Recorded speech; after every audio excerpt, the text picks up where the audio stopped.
नमस्कार दोस्तों, सभी को जय श्री कृष्णा। दोस्तों, अगर आप मेरे चैनल पर आए हैं तो कृपया चैनल को सब्सक्राइब करने के साथ साथ बेल आइकन पर क्लिक करके ऑल पर क्लिक कर देना जी।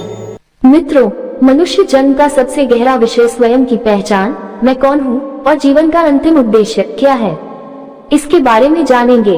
दोस्तों, आज हम 8वां भाग हम कौन हैं पर आधारित आत्मा का निरंतर विकास और उसे व्यवहारिक दृष्टिकोण से समझने पर सरल शब्दों में विस्तार से बात करेंगे। आध्यात्मिक यात्रा का उद्देश्य केवल एक बार का अनुभव नहीं होता, बल्कि यह एक निरंतर विकास है। आत्मा का वास्तविक अनुभव हर क्षण गहरी समझ और आध्यात्मिक परिपक्वता की ओर हमें अग्रसर करता है। यह विकास तब तक चलता है जब तक आत्मा अपने असली स्वरूप को पूरी तरह से पहचान नहीं लेती। आत्मा का निरंतर विकास साधना, ध्यान, सेवा और आत्मा के सही ज्ञान से होता है। ध्यान, मेडिटेशन, ध्यान आत्मा के शुद्ध स्वरूप में स्थित होने का सबसे प्रभावी साधन है। ध्यान के द्वारा हम अपनी मानसिक शांति को बढ़ाते हैं और स्वयं के भीतर स्थित सत्य को पहचानते हैं। साधना, स्पिरिचुअल प्रैक्टिस, ये नियमित रूप से ध्यान, जप, पाठ और आत्मचिंतन के अभ्यास से होती है। साधना हमें आंतरिक दुनिया से जुड़ने में मदद करती है, जिससे हम बाहरी संसार की चंचलता से मुक्त होते हैं। आध्यात्मिक विकास में अच्छी संगति, सत्संग का भी महत्वपूर्ण योगदान है।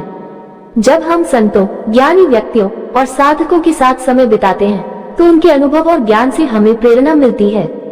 सत्संग हमें सही मार्ग पर चलने के लिए मार्गदर्शन प्रदान करता है। आध्यात्मिक यात्रा केवल संन्यास या साधना की बात नहीं है, बल्कि इसे जीवन के प्रत्येक पहलू में लागू किया जा सकता है। आत्मा का अनुभव तब होता है जब हम जीवन के हर क्षण में आध्यात्मिक दृष्टिकोण से कार्य करते हैं।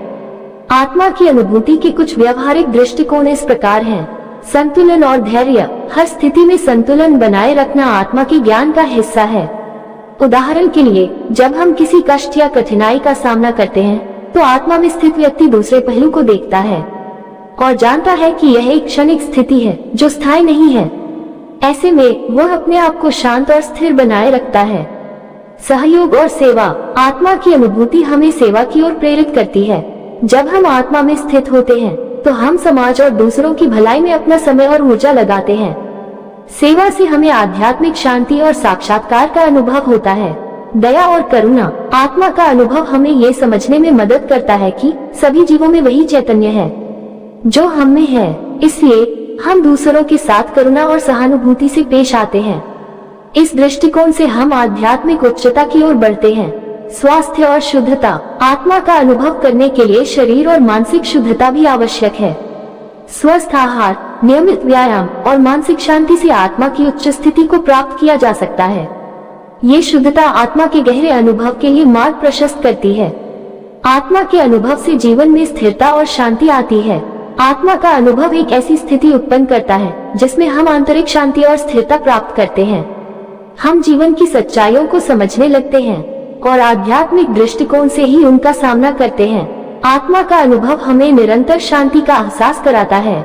हम जानते हैं कि बाहरी घटनाएं और व्यक्ति केवल हमारे मानसिक दृष्टिकोण को प्रभावित करते हैं, लेकिन हमारे भीतर की शांति किसी भी बाहरी स्थिति से निर्भर नहीं होती। जब हम आत्मा में स्थित होते हैं तो हम अपने जीवन के उद्देश्य को समझने लगते हैं। हम जानते हैं कि हमारा उद्देश्य केवल भौतिक सुख नहीं, बल्कि आत्मा का अनुभव और परमात्मा के साथ एकात्मता है। स्वयं की सच्ची पहचान, आत्मा का अनुभव हमें ये सिखाता है कि हम आत्मा हैं, न कि शरीर या मन। इस सच्ची पहचान के साथ हम जीवन को एक नए दृष्टिकोण से देखते हैं। हमारा अहंकार और इच्छाएं कम होती हैं और हम जीवन को ध्यान और प्रेम के साथ जीते हैं। आध्यात्मिक यात्रा में कई चुनौतियां आ सकती हैं। मन निरंतर भटकता रहता है, यह विचारों, इच्छाओं से घिरा रहता है। लेकिन आत्मा में स्थित व्यक्ति यह जानता है कि मन केवल एक उपकरण है और वह उसे नियंत्रित करने में सक्षम होता है। ध्यान और साधना द्वारा मन की चंचलता को शांत किया जा सकता है। संसार में रहते हुए कई प्रकार के बंधन और जिम्मेदारियां होती हैं, लेकिन आत्मा में स्थित व्यक्ति यह जानता है कि ये बंधन केवल आध्यात्मिक दृष्टिकोण से भ्रम है। वह इन्हें सही तरीके से निभाता है, लेकिन इनसे उसकी आंतरिक शांति प्रभावित नहीं होती। पिछले जीवन के कर्म और संस्कार भी आत्मा की यात्रा में बाधा डाल सकते हैं, लेकिन साधना, आत्मा के ज्ञान और समझ से हम इन संस्कारों को बदल सकते हैं और आध्यात्मिक उन्नति की ओर बढ़ सकते हैं। आत्मा का अनुभव स्थिरता और आध्यात्मिक शांति का स्रोत है।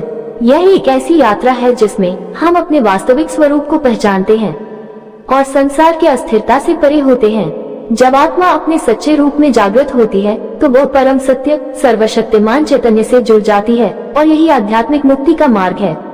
अब दोस्तों 8वां भाग संपूर्ण हुआ। अगले भाग में हम जानेंगे आत्मा का अनुभव करना जीवन के साधारण कार्यों में, आत्मा की जीवन में अधिक गहराई से समझ कैसे हासिल करें। उम्मीद करते हैं दोस्तों आपको यह विचार सुनने में अच्छे लगे होंगे।